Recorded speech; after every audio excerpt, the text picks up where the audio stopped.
الحمد لله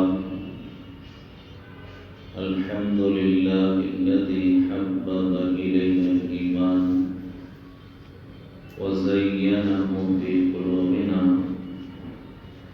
وكره إلينا الكفر والفسوق والعصيان وجعلنا من الراشدين والصلاة والسلام على من بعث ليتمم مكارم الأخلاق. أما بعد، قال الله تبارك وتعالى في القرآن المجيد والفرقان الحميد: أعوذ بالله من الشيطان الرجيم، بسم الله الرحمن الرحيم. لقد كان لكم في رسول الله أسوة حسنة. وقال الله تبارك وتعالى: لقد من الله على المؤمنين إذ بعث فيهم رسولا. صدق الله العظيم. قال النبي صلى الله عليه وسلم: إني بعثت لأتمم مكارم الأخلاق. وقال النبي صلى الله عليه وسلم: لا يؤمن أحدكم حتى أكون أحب إليه من والده وولده والناس أجمعين. وقال النبي صلى الله عليه وسلم: من حفظ سنتي أكرمه الله بأربع خصال: المحبة في قلوب البررة، والهيبة في قلوب الفجرة، والسعة في الرزق، والثقة في الدين، أو كما قال عليه الصلاة والسلام. محترم سامعین کرام،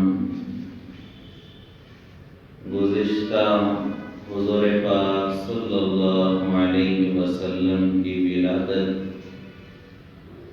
اور ولادت کے بعد جو حالات پیش آئے اس سے متعلق گفتگو چل رہی تھی،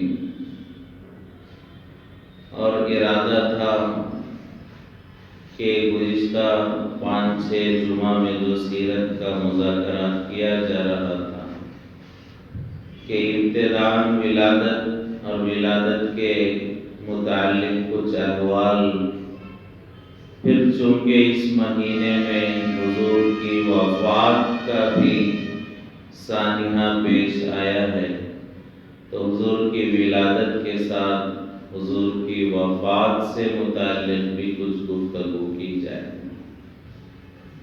لیکن بہت ہی زیادہ مختصر انداز میں حضور کی زندگی کے ولادت کے حالات کو بیان کرنے کی کوشش کے باوجود تقریباً پورا وقت حضور کی ولادت ہی سے متعلق مذاکروں میں صرف ہوا۔ اب چونکہ تفصیل سے دوسرا پہلو بیان کرنا ایک جمعہ میں ظاہر بات ہے کہ بہت دشوار ہے، لہذا آج مختصراً حضور پاک صلی اللہ علیہ وسلم کی عظمت سے متعلق کچھ گفتگو کی جائے گی۔ امت مسلمہ پر، مسلمانوں پر حضور پاک صلی اللہ علیہ وسلم کے بنیادی 3 حقوق ہیں کہ سب سے پہلا حق تو حضور کا یہ ہے کہ ہم حضور کی عظمت کریں، دوسرا حق حضور پاک صلی اللہ علیہ وسلم کا یہ ہے کہ ہم حضور سے محبت کریں، تیسرا بنیادی اور اہم ترین حق حضور پاک صلی اللہ علیہ وسلم کا میرے اور آپ پر، پوری امت پر یہ ہے کہ ہم حضور پاک صلی اللہ علیہ وسلم کی اطاعت کریں، پیروی کریں، غلامی کریں۔ تو گویا کہ بنیادی تین حقوق ہیں: حضور کی عظمت کرنا، حضور سے محبت کرنا اور حضور کی اطاعت کرنا۔ اور علماء نے یہ بیان فرمایا ہے کہ یہ تینوں ایک دوسرے سے جڑے ہوئے ہیں۔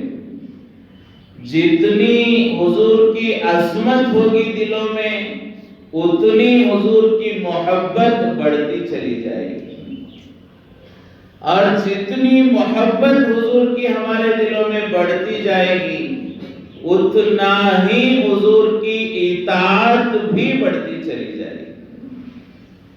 تینوں کا تعلق ہے۔ عظمت میں اضافہ ہوگا تو محبت میں بھی اضافہ ہوگا، محبت میں اضافہ ہوگا تو اطاعت میں بھی اضافہ ہوگا۔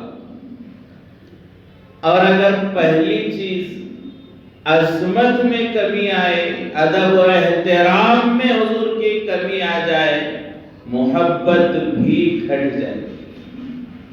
اور جب محبت کمزور پڑ جائے، محبت میں کمی آ جائے، پھر اس کا اثر اطاعت پر بھی پڑے گا، اطاعت کو بھی جی نہیں مانے گا۔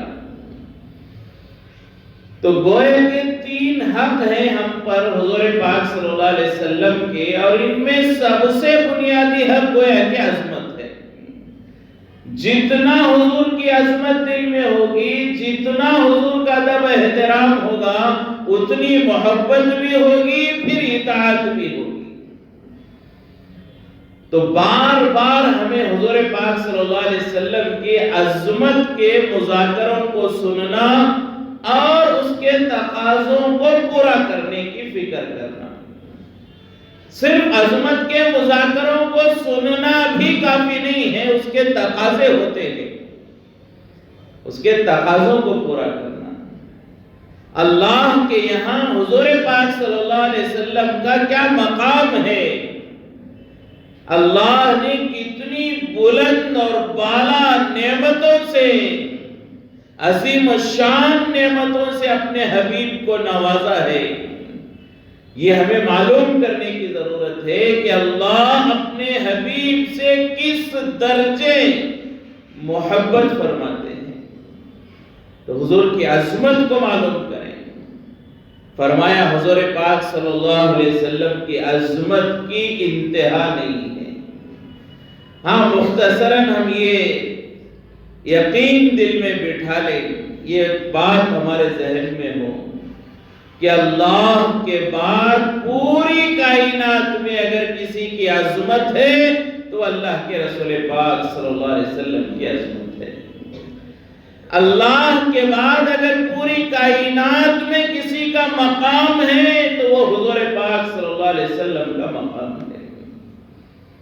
اسی کو مختصراً ایک شاعر نے کہا، بعد از خدا بزرگ تو ہی قصہ مختصر، کہ اللہ کے بعد اگر کچھ ہے تو وہ آپ ہی ہے، اس سے بڑھ کر ہم حضور کی شان بیان نہیں کر سکتے۔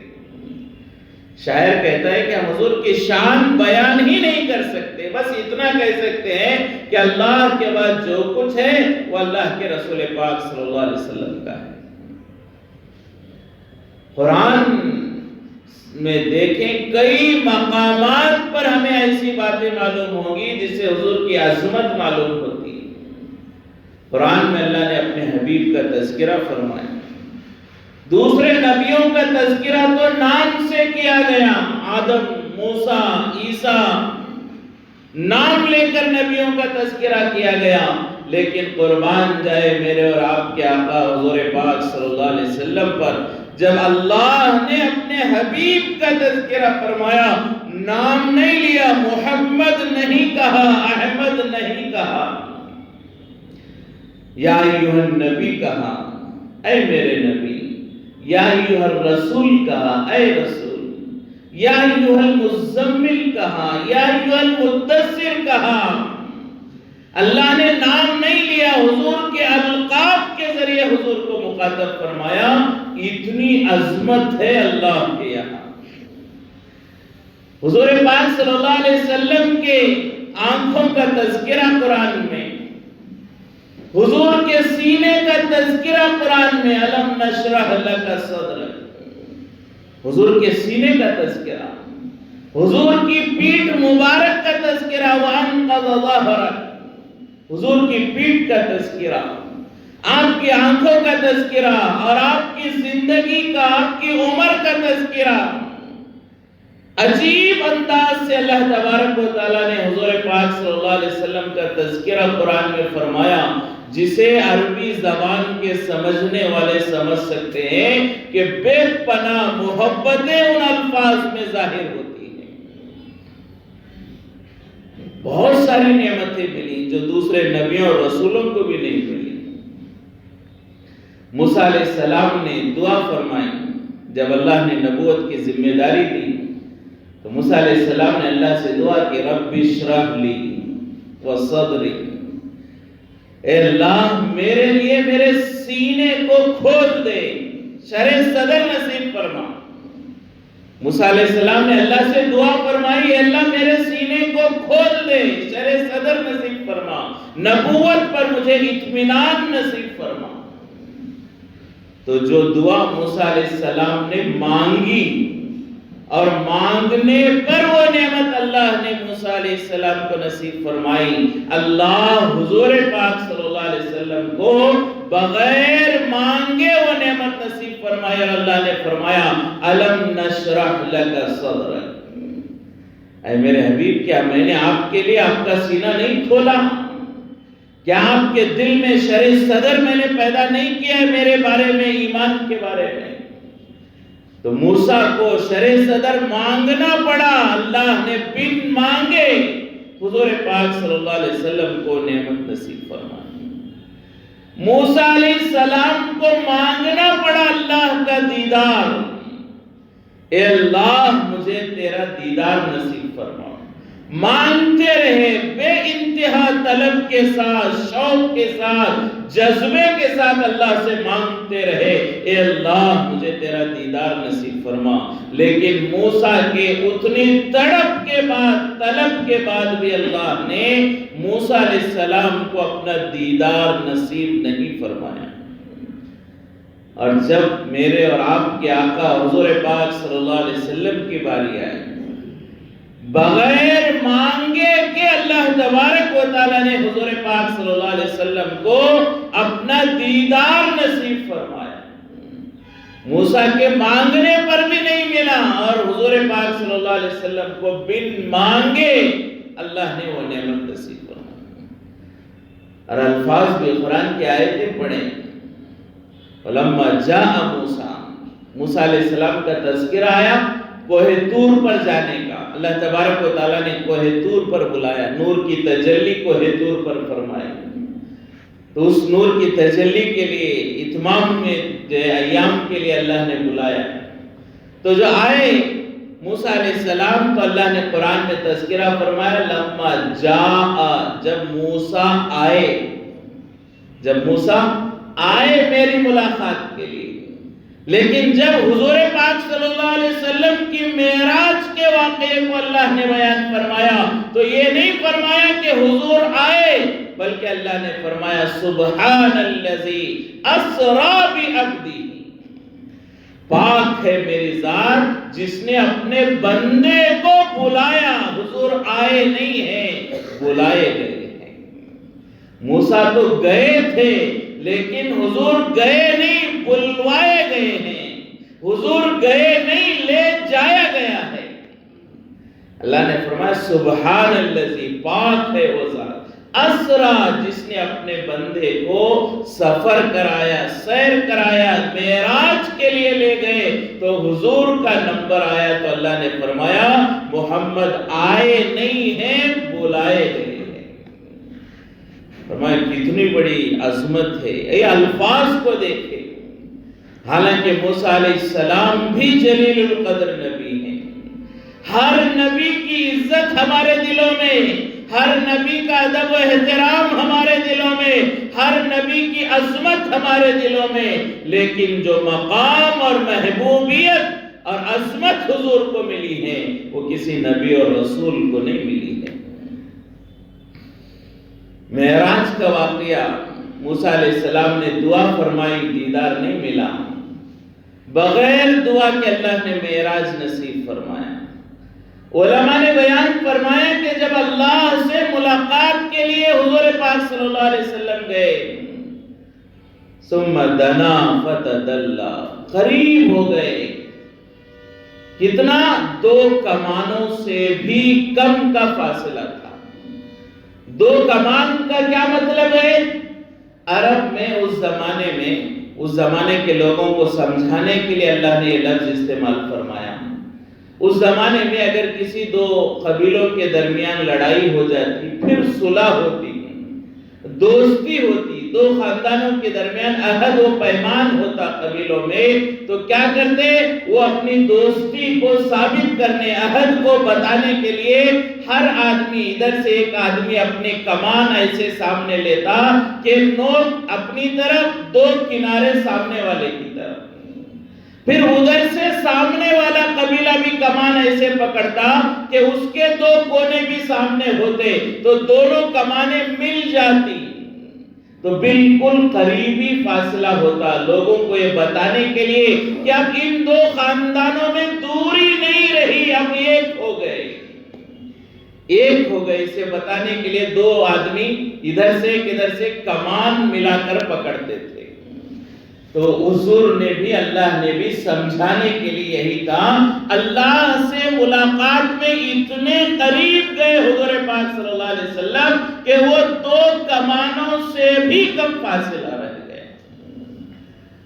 اور جب وہاں ملاقات ہوئی، تفصیل کا واقعہ ہے، معراج کے ایام میں موقع پر ہم بارہا سنتے رہتے ہیں۔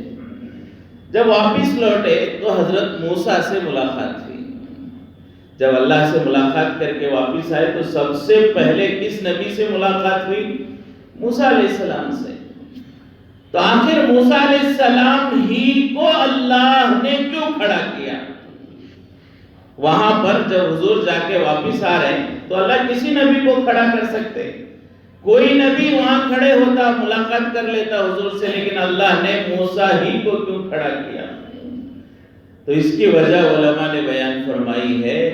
ایک وجہ تو یہ کہ اللہ موسیٰ علیہ السلام کو یہ بتلانا چاہتے ہیں کہ اے موسیٰ، تم نے جو نعمت مانگی، تڑپتے رہے، پھر بھی وہ نعمت تمہیں نہیں ملی، میں نے اپنے حبیب کو بغیر مانگے وہ نعمت دی، اب تم اندازہ لگاؤ تمہارا کیا مقام ہے اور محمد کا کیا مقام ہے۔ یہ سمجھانے کے لیے موسیٰ علیہ السلام کو کھڑا کیا۔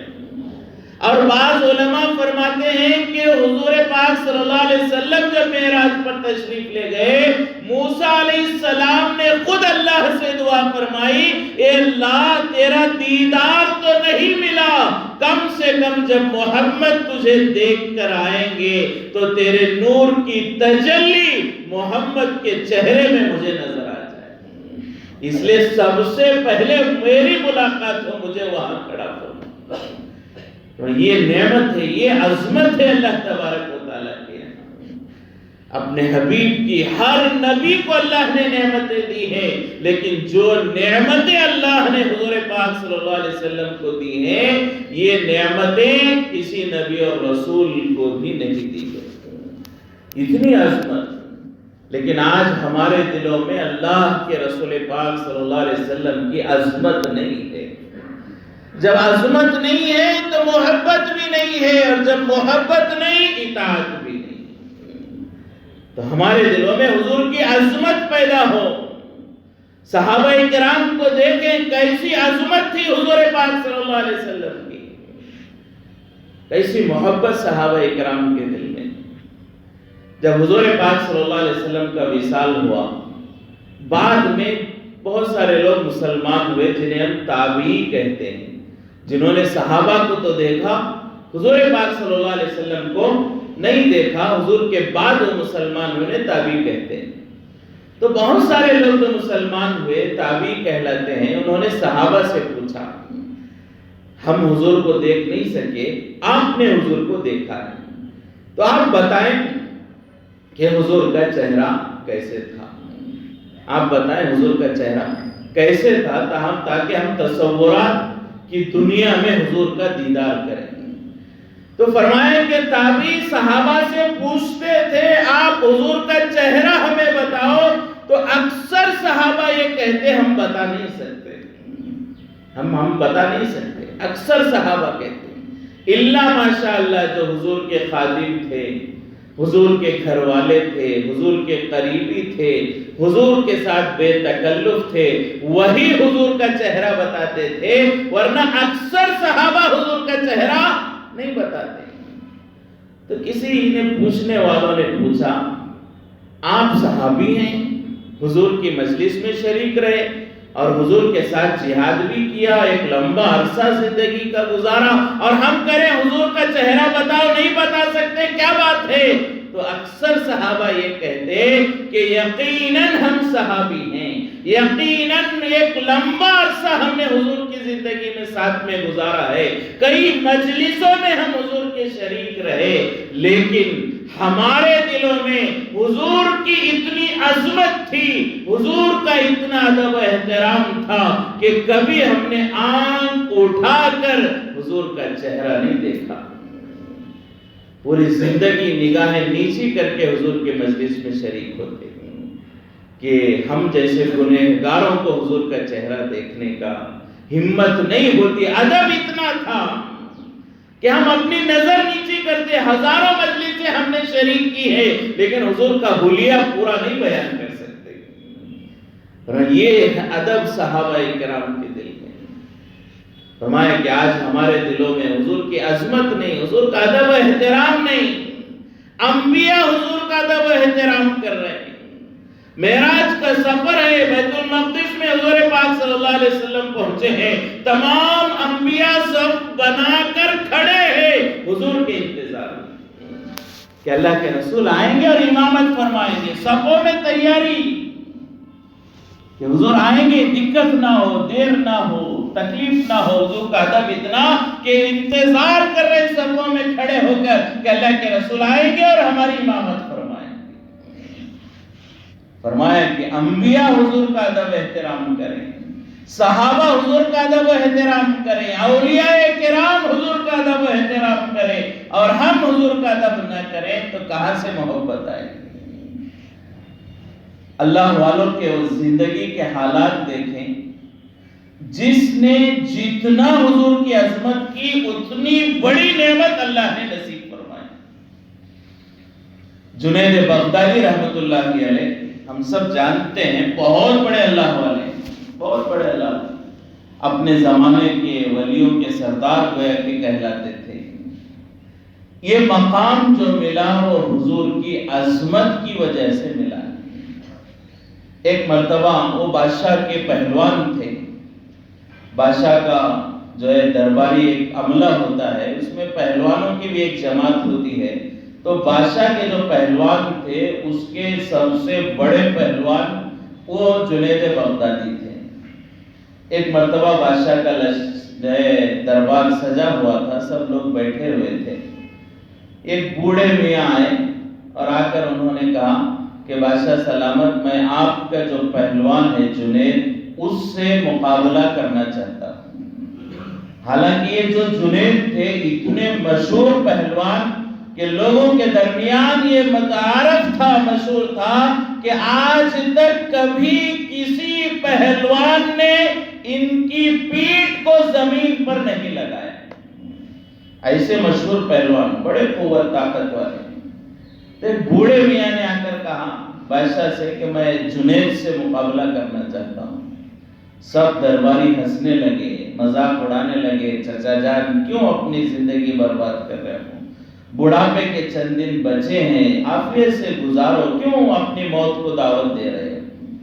انہوں نے اصرار کیا، نہیں میں مقابلہ کروں گا۔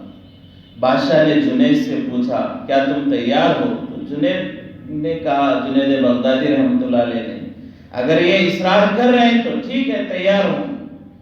پھر جو ہے محفل سجائی گئی، اکھاڑا تیار کیا گیا، اکھاڑے میں جنید بغدادی پہنچے، پھر وہ بزرگ بوڑھے میاں، بعض علماء تو فرماتے ہیں لکڑی کے سہارے سے چلتے تھے، وہ لکڑی اکھاڑے کے کنارے رکھی اور اندر میدان میں اکھاڑے میں داخل ہوئے، تو لوگ دیکھنے لگے اتنا بوڑھا، اتنا کمزور، دبلا پتلا، نہیں لاغر، یہ کیا جنید سے مقابلہ کرے گا؟ اب یہ عجیب منظر تھا، پہلوان جو پورے علاقے کا، پورے ملک کا، اس کا مقابلہ ایک معمولی آدمی کے ساتھ پورا گاؤں جمع ہو گیا دیکھنے کے لیے کہ بوڑھے میاں کا کیا ہوگا۔ پورا گاؤں، اطراف کے گاؤں کے علاقے والے سب جمع ہو گئے، لوگوں کی بھیڑ اکٹھا ہو گئی۔ تو اب دونوں اکھاڑے میں آئے، دونوں نے ہاتھ ملایا اکھاڑے میں جو ہے کشتی کی ابتدا کے لیے۔ تو جیسے ہاتھ ملایا، جنید نے کھینچا تو سیدھا وہ بوڑھے میاں جنید بغدادی کے کانوں کے پاس آ گئے، اور جلدی جلدی جنید بغدادی کے کان میں کہا، جنید دیکھو میں ہار جاؤں گا، مجھے معلوم ہے تم جیت جاؤ گے، میں تم سے مقابلہ نہیں کر سکتا، لیکن مسئلہ یہ ہے 3 دن سے میں اور میرے بچے بھوکے ہیں، اور ہم سادات ہیں، حضور کے خاندان سے، اہل بیت سے، سید گھرانے کے ہیں، نہ زکوٰۃ چلتی ہے نہ صدقہ چلتا ہے، 3 دن سے بھوکے ہیں، زکوٰۃ بھی نہیں لے سکتے، صدقہ بھی نہیں لے سکتے، 3 دن سے فاقہ ہے، میں اور میرے بیوی میرے بچے سب بھوکے ہیں، اگر تو ہار جائے تو وہ انعام مجھے ملے گا اور میرے گھر کا گزارا ہو جائے گا۔ تو جیسے حضور کے خاندان کا نام سنا، حضور کی نسبت سنی، جنید کے دل میں اللہ نے ارادہ پیدا کر دیا کہ اب میں ہار جاؤں گا۔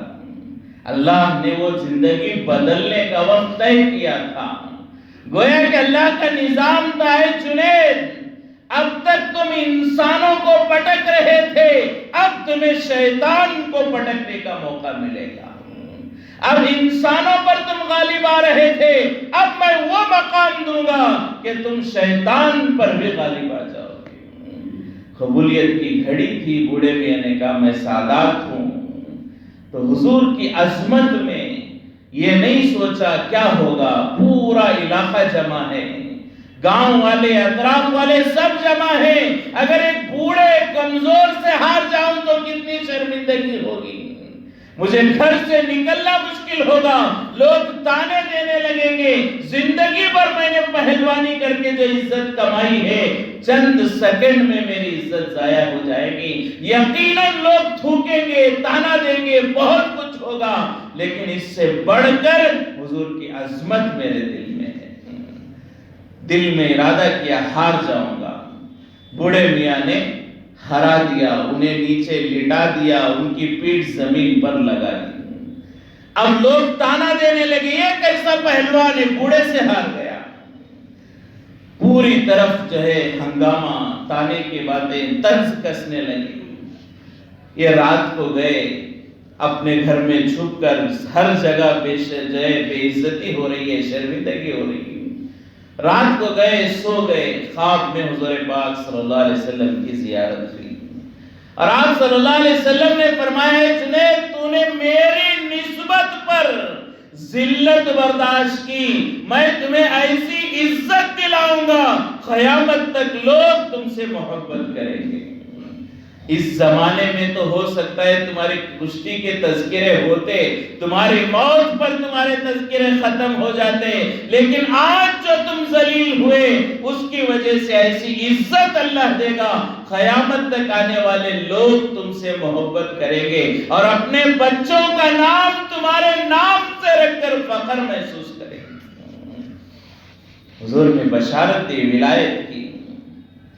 بادشاہ کو بھی معلوم ہو گیا کچھ تو مسئلہ ہے، بادشاہ نے اگلے دن بلایا، کہا جنید تم ہارنے والے تو نہیں تھے، کچھ تو مسئلہ ہے، تو پورا واقعہ سنایا، تو بادشاہ نے بھی کہا بہت سستا سودا تم نے کیا، تم تو بہت خوش نصیب ہو کہ اللہ نے موقع تمہیں نصیب فرمایا۔ فرمایا اتنی عظمت حضور کی کہ پوری زندگی کی عزت داؤ پر لگا دی. تو اتنی عظمت کے بعد اللہ نے اتنی عزت بھی نصیب فرمائی. وقت کے ولی ہوئے, لوگ ان سے ملنے کو تڑپتے, دعاؤں کے لیے جو ہے ترستے تھے. بڑے بڑے بادشاہ ان سے جو ہے دعاؤں کے لیے کہلایا کرتے. اور ایسا حضور کی اطاعت کی توفیق دی اس عظمت کی بنیاد پر. مشہور واقعہ ہے, بارہا سنتے ہیں کہ ایک صاحب جنید بغدادی رحمۃ اللہ علیہ کی خدمت میں آئے, 10 سال رہے, پھر جانے لگے. تو جنید بغدادی رحمۃ اللہ علیہ نے پوچھا, ارے بھائی کسی مقصد سے آئے تھے, تم نے کہا کوئی مقصد ہے, اب 10 سال رہے واپس جا رہے ہو, کیا تمہارا مقصد پورا ہوا؟ تو اس نے کہا نہیں, میرا مقصد پورا نہیں ہوا. تو جنید بغدادی نے پوچھا کیا مقصد تھا؟ تو اس نے کہا آپ بڑے اللہ والے ہیں, میں نے سنا تھا, میں اس لیے آیا تھا آپ سے کوئی کرامت دیکھوں گا. میں اس لیے آیا تھا کہ آپ سے کوئی کرامت دیکھوں گا. 10 سال رہا, کوئی کرامت میں نے نہیں دیکھی, اس لیے واپس جا رہا ہوں. تو انہوں نے کہا اچھا تم کرامت دیکھنے آئے تھے.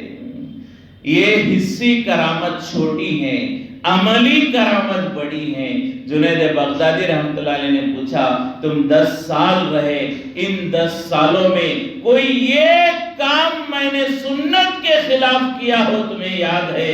تو اس نے کہا نہیں, 10 سالوں میں کوئی ایک کام بھی آپ نے سنت کے خلاف نہیں کیا. تو جنید بغدادی رحمۃ اللہ علیہ نے فرمایا یہی سب سے بڑی کرامت ہے, سنت پر عمل کرنا ہی کرامت ہے. یہ ہے عظمت اللہ والوں کے دلوں میں, اللہ کے رسول پاک صلی اللہ علیہ وسلم کی ہر چیز کی عظمت, حضور کے نام کی عظمت, حضور کی سیرت کی عظمت. ایک بادشاہ گزرے صلاح الدین, فرمایا کہ ان کا نوکر تھا. ایک دن اس نوکر کو, اس کا نام محمد تھا, ایک دن اس نوکر کو انہوں نے قطب الدین کہا. تو نوکر بڑا تعجب ہوا, میں سالوں سے یہاں پر ہوں, بادشاہ مجھے اچھی طرح جانتے ہیں, میرا نام اچھا پہچانتے ہیں, لیکن کیا ہوا آج مجھے میرا نام محمد ہے پکارنے کے بجائے قطب الدین کہہ کے پکارا. لیکن کیسے پوچھیں, ہمت نہیں ہوئی, بادشاہ ہیں. کچھ دن کے بعد بادشاہ سلامت ایک مرتبہ بڑے خوشی میں تھے, تو اس نوکر نے جن کا نام محمد تھا انہوں نے پوچھا بادشاہ سلامت آپ مجھے اچھا پہچانتے ہیں, میرا نام بھی یاد ہے, لیکن فلاں دن آپ نے مجھے نام محمد نہیں کہا, آپ نے قطب الدین کہہ کے پکارا, کیا بات ہے؟ بادشاہ وقت کے وہ کہتے ہیں کہ محمد میرے آقا کا نام ہے. جب بھی میں محمد نام لیتا ہوں, چاہے کسی غلام کا ہی نام کیوں نہ ہو محمد, میں بغیر وضو کے محمد اپنے زبان پر نہیں لاتا. اس دن جب تمہیں پکارنے کی ضرورت پڑی میں وضو سے نہیں تھا, تمہارا نام لینے میں مجھے شرم محسوس ہوئی کہ اللہ کے رسول کا نام بغیر وضو کیسے لوں, اس لیے میں نے جان بوجھ کر تمہیں قطب الدین کہا تھا. یہ ہے حضور کے نام کی عظمت کہ بغیر وضو کے نام نہیں لے رہے. ابھی چند سال پہلے کا ایک واقعہ, پڑوس ملک کا 5ویں یا 6ٹھی جماعت میں پڑھنے والا ایک بچہ, استاذ جو ہے اس دن ان کے جو کلاس ٹیچر تھے چھٹی پر تھے, اسلامیات کے استاذ کو وہاں پر بھیجا گیا. اب اسلامیات کے استاذ نے کچھ باتیں سیرت کے بارے میں بتائیں, پھر اس کے بعد سوال کرنے لگے. 5ویں 6ٹھی جماعت میں ایک بچے سے اٹھا کر پوچھا کہ بتاؤ ہمارے نبی کا نام کیا ہے؟ تو اس نے نہیں بتایا, خاموش رہا. استاذ کو غصہ آیا, بتاؤ ہمارے نبی کا نام کیا ہے؟ پھر بھی نہیں کہا. پھر استاذ نے کہا تم اتنا بھی نہیں جانتے, ہمارا نبی کا نام بھی معلوم نہیں؟ اس بچے نے کہا مجھے معلوم ہے, نہیں بتاؤں گا. تو استاذ کو غصہ آیا, بہت پیٹا, بہت پٹائی کی, یہاں تک کہ چھڑی ٹوٹ گئی, بہت مارا, بہت پٹائی کی. پھر بھی اس بچے نے نام نہیں بتایا. کچھ دیر کے بعد وقفہ ہوا, ریسس کا جیسا بریک ہوتا ہے, بریک ہوا. پھر اس کے بعد وہ اسلامیات کا استاذ آئے تو اس بچے نے کہا حضرت میں ابھی بتاؤں آپ کے سوال کا جواب. تو بچے سے پوچھنے پر استاد نے کہا ٹھیک ہے بتاؤ. تو بچے نے کہا ہمارے نبی کا نام محمد رسول اللہ صلی اللہ علیہ وسلم ہے. تو استاد نے کہا اتنا میں نے مارا پیٹا نہیں بتایا, اب کیوں بتائے؟ تو 5ویں 6ٹھی جماعت میں پڑھنے والا 8-10 سال کا بچہ یہ کہتا ہے حضرت جب آپ نے پوچھا تھا میرا وضو نہیں تھا, میں وضو سے نہیں تھا, اور میں کیسے وضو کے بغیر اپنے نبی کا نام زبان پر لاؤں؟ میرے ماں باپ نے مجھے سکھایا ہے جب بھی حضور کا نام لو تو وضو کے ساتھ لو. یہ ہے عظمت حضور پاک صلی اللہ علیہ وسلم کی. اور ہمارا کیا حال ہے؟ ہمارا کیا حال ہے؟ ایک ایک چیز کی عظمت اللہ والے, حضور کے نام کی عظمت, حضور کے شہر کی عظمت. رشید احمد گنگوئی رحمت اللہ علیہ مشہور محدث ہیں, فرمایا ایک مرتبہ ان کے پاس کوئی حج یا عمرے کے لیے گیا تھا, واپس میں آ کر اس ساتھی نے کہا حضرت یہ مدینے کی کھجور ہے ہدیہ, مدینے کی کھجور. 3 کھجوریں دی. کتنی کھجوریں؟ 3 کھجوریں. تو حضرت نے اپنے خادم سے کہا کہ میرے جو خاص دوست ہیں ان کی فہرست بناؤ, لسٹ بناؤ, ان میں کھجور بانٹیں گے. تو شاگرد نے خاص لوگوں کا, قریبی لوگوں کا ایک فہرست بنائی, لسٹ بنائی. 30 نام ہو گئے. کتنے نام ہو گئے؟ 30. تو حضرت نے اپنے خادم سے کہا ان 3 کھجوروں کو 30 ٹکڑے کرو, 3 کھجوروں کو 30 ٹکڑے کرو اور میرے دوستوں کو دے کر بھیجو. تو اس شاگرد نے کہا حضرت یہ کیا ہے؟ 3 کھجوروں میں 30 لوگوں کو ذرہ ملے گا, اونٹ کے منہ میں زیرہ ہوگا. اونٹ کے منہ میں زیرہ کیا ملے گا؟ اتنے ذرے سے کیا ہوگا؟ رشید احمد گنگوئی رحمت اللہ علیہ اپنے شاگرد پر بھڑک اٹھے, ناراض ہو گئے, چہرہ سرخ ہو گیا. رشید احمد گنگوئی رحمت اللہ علیہ نے فرمایا یہ کھجور کا ایک جو ذرہ تم کہہ رہے ہو میرے نزدیک پوری دنیا کے ہیرے جواہرات سے افضل ہے. یہ مدینے کی کھجور ہے, میرے نبی کے شہر کی کھجور ہے, اس کا ذرہ بھی میرے نزدیک ہیرے جواہرات سے زیادہ افضل ہے. یہ ہے عظمت اللہ والوں کے دلوں میں. اتنی عظمت تھی, اتنی اطاعت اللہ نے توفیق نصیب فرمائی. دیوبند کے ایک جلسے میں آئے, جلسہ تاخیر ہو گئی, عصر کی نماز پڑھنے کے لیے گئے, تکبیر اولا پہلی تکبیر جب امام اللہ اکبر کہتا ہے وہ چھوٹ گئی, تو نماز کے بعد بے انتہا رونے لگے. سے لوگوں نے کہا حضرت کیا بات ہو گئی؟ تو کہا 22 سال کے بعد آج پہلی مرتبہ تکبیر تحریمہ چھوٹ گئی ہے. 22 سال کے بعد. جتنی عظمت ہوتی ہے نبی کی اتنی اللہ محبت کی بھی توفیق دیتے ہیں اور اتنی ہی اطاعت کی بھی توفیق دیتے ہیں. اور عظمت نہیں تو محبت نہیں, محبت نہیں تو اطاعت نہیں. اور ابھی جو ایام آنے والے ہیں 12 ربیع الاول, یہ اصل عظمت کے امتحان کا دن ہے. اس زمانے میں یہ اصل عظمت کے امتحان کا دن ہے. 12 ربیع الاول جو اس وقت میں 9 تاریخ کو آنے والی اتوار کو 12 ربیع الاول ہے, یہ میرے اور آپ پوری امت کے لوگوں کا عظمت کا امتحان ہے کہ ہم اپنے نبی کے نام کی کتنی عظمت کرتے ہیں. کوئی فتویٰ کسی مفتی کا ضرورت نہیں ہے, میں اپنے دل کا مفتی ہوں. میرا دل میرے لیے مفتی ہے.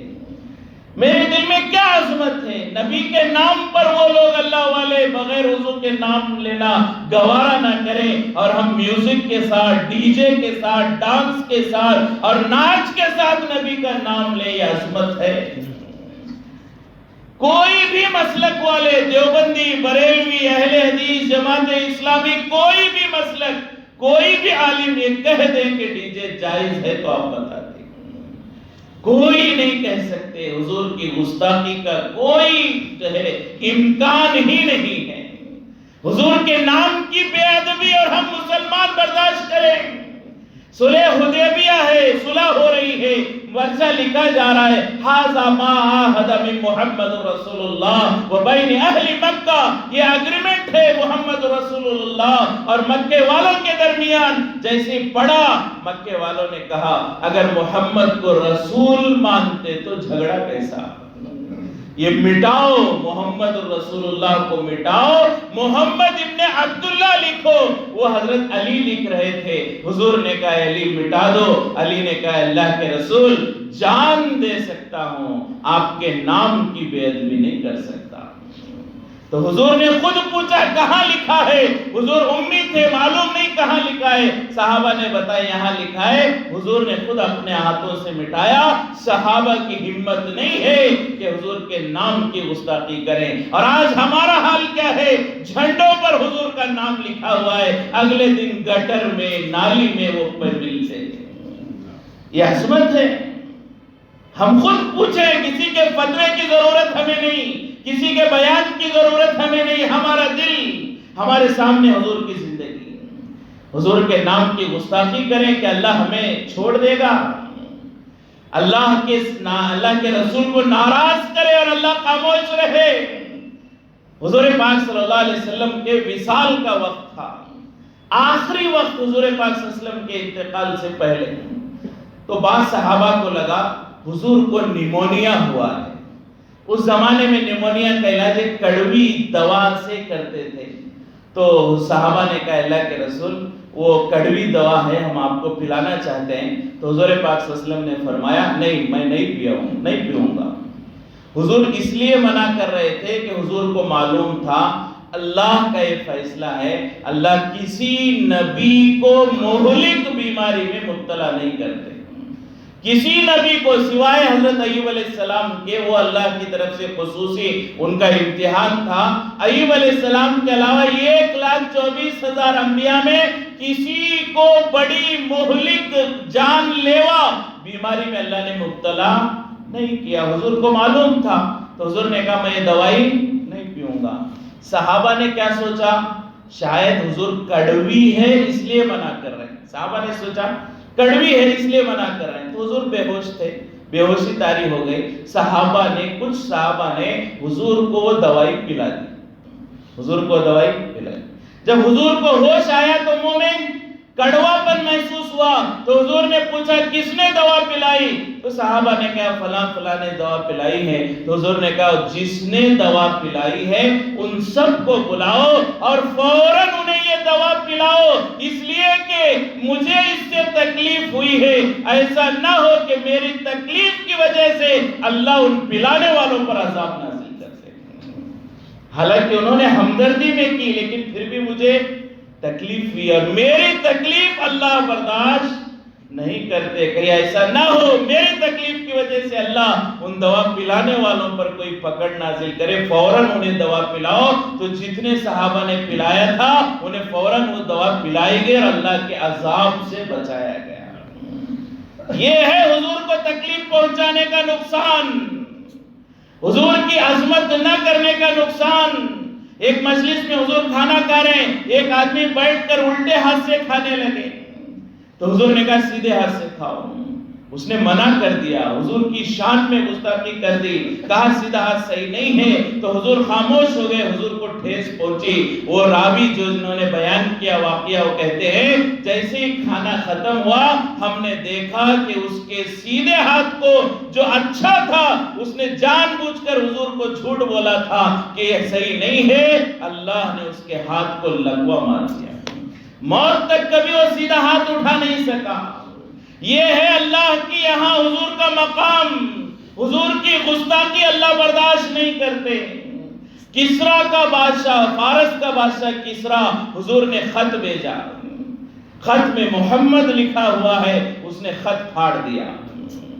وقت کا بادشاہ ہے، حضور کا خط گیا، اس نے خط پھاڑ دیا جس میں اللہ کے رسول حضور پاک صلی اللہ علیہ وسلم کا نام مبارک محمد لکھا تھا، اس نے پھاڑا۔ اللہ اس سے ناراض ہوئے کہ فرمایا اس کی حکومت ہی کو پھاڑ دیا، اس کے بیٹے نے اس کا قتل کیا، اس کا بیٹا پھر جلدی مر گیا، اس کی بیٹی حکمران بنی، پھر اس کی حکومت ہی ختم ہو گئی۔ حضور کا نام جس پر لکھا تھا اس کی بے ادبی کسرا نے، بادشاہ نے کی، اللہ نے جو ہے حضور کی اس بے ادبی کی وجہ سے، بلکہ حضور نے دعا بھی فرمائی اللہم مزقہ کل اللہ جیسے اس نے میرے نام کو پھاڑا تو اسے پھاڑ دے. حضور نے بد دعا دی ہے، اور یہ بد دعا صرف کسریٰ کے لیے نہیں ہے، صرف کسریٰ کے لیے نہیں ہے، قیامت تک آنے والے ہم سب کے لیے ہے. ہم غور سے سنے، حضور کی بد دعا ہے. جس نے حضور کے نام کی بے ادبی کی، حضور نے بد دعا دی، اللہ جیسے اس نے بے ادبی کی ہے تو بھی اسے پھاڑ دے. تو یہ میلاد پر حضور کی عظمت کے بجائے حضور کی بد دعا نے حضور کی محبت میں اللہ کی محبت حاصل کرنے کے بجائے اللہ کی ناراضگی لے، یہ کون سی عقل مندی کی بات ہے؟ لہذا جو کام وہ بیان کرنے کے نہیں، آپ سب جانتے ہیں کیا کیا ہو رہا ہے، آپ سب جانتے ہیں جھنڈوں کے ساتھ کیا حال ہوتا ہے، ڈی جے میں کیا حال ہوتا ہے، کیا ناچ گانا ہوتا ہے. ایک میوزک کا ایک اثر ہوتا ہے، آدمی اگر چاہے بھی تو روک نہیں پاتا. میوزک کے بعد میوزک دل و دماغ پر چھا جاتی ہے، اس کے بعد آدمی بے قابو ہو کر ناچتا ہے، گاتا ہے، کیا کرتا ہے اسے احساس نہیں ہوتا. میوزک میں ایک اثر ہوتا ہے. تو اب یہ ڈی جے لگانا، ایسا کرنا کہ دوسروں کو تکلیف پہنچے، یہ کہاں تک صحیح ہے؟ ہم سوچیں. حضور پاک صلی اللہ علیہ وسلم نے فرمایا اللہ نے مجھے دنیا میں بھیجا ہے میوزک کو ختم کر. کس لیے بھیجا حضور کو اللہ نے؟ میوزک کو ختم کرنے. اور جس دن حضور پیدا ہوئے اور جس کو ختم کرنے حضور آئے تھے اسی کو ہم زندہ کریں، 1,00,000 1.5 لاکھ 2 لاکھ روپے فضول خرچیے. کتنی غریب بچیوں کا نکاح ہو سکتا تھا، کتنے بیواؤں کے گھر میں چولہا نہیں جل رہا ہے، مہینے بھر کا راشن ان کے گھر میں آ سکتا تھا. چند گھنٹوں کے لیے 2, 2.5, 3 لاکھ روپے ڈی جے میں ہم برباد کر دیتے. کیا ہے کہ انہوں نے کیا ہم بھی کریں گے، ہاں انہوں نے کیا ہم بھی کریں گے. ارے وہ 1000 کریں گے، انہیں حشر نہیں ہے. وہ 1000 کریں، انہیں نبی کے سامنے کھڑے ہونے کا ارادہ اور ڈر نہیں ہے. ہمیں تو کھڑے ہونا ہے نبی کے سامنے، ہمیں تو منہ دکھانا ہے نبی کے سامنے. کیا کریں گے؟ فرمایا کہ میدان حشر میں حضور پاک صلی اللہ علیہ وسلم آب کوثر پلانے کے لیے کھڑے ہوں گے. کچھ لوگ حضور کے پاس آتے ہوں گے اور فرشتے انہیں دھکا دے رہے، دور کر رہے ہیں حضور سے. تو حضور فرشتوں سے پوچھیں گے یہ دیکھنے میں میرے امتی دکھتے ہیں، یہ دیکھنے میں میرے امتی دکھتے ہیں، تو مجھے پانی پلانے کیوں نہیں دے رہے، انہیں کیوں دھکا دے رہے، کیوں دور کر رہے ہو؟ تو فرشتے کہیں گے اللہ کے رسول بے شک یہ آپ کے امتی ہیں، لیکن آپ کے جانے کے بعد انہوں نے جن چیزوں کو آپ نے مٹایا تھا انہیں زندہ کیا، گناہ میں لگے رہے، بدعات میں لگے رہے، آپ کے سنتوں کو چھوڑ کر یہود و نصارہ کے طریقوں پر عمل کیا. تو حضور یہ سنیں گے تو حضور کو بھی تکلیف ہوگی. حضور کہیں گے سحقن سحقن، ان کو میری نظر سے دور کر دو، ان کو میری نظر سے دور کر دو. جو گانا بجانا، چاہے وہ میلاد کے نام پر ہی کیوں نہ ہو، میلاد کے نام پر ناچنا، بہت ساری عورتیں ناچتی ہیں، مرد ناچتے ہیں، پیٹ کے نام پر ناچتے ہیں، لیکن ہم نبی کے نام پر ناچیں، نبی کی ذات پر تہمت اٹھے، انگلی اٹھے، ایسا کریں. ہم نبی کی عظمت تو نہیں کر سکتے، کم سے کم لوگوں میں نبی کا نام سے متعلق غلط باتیں تو نہ پھیلائیں.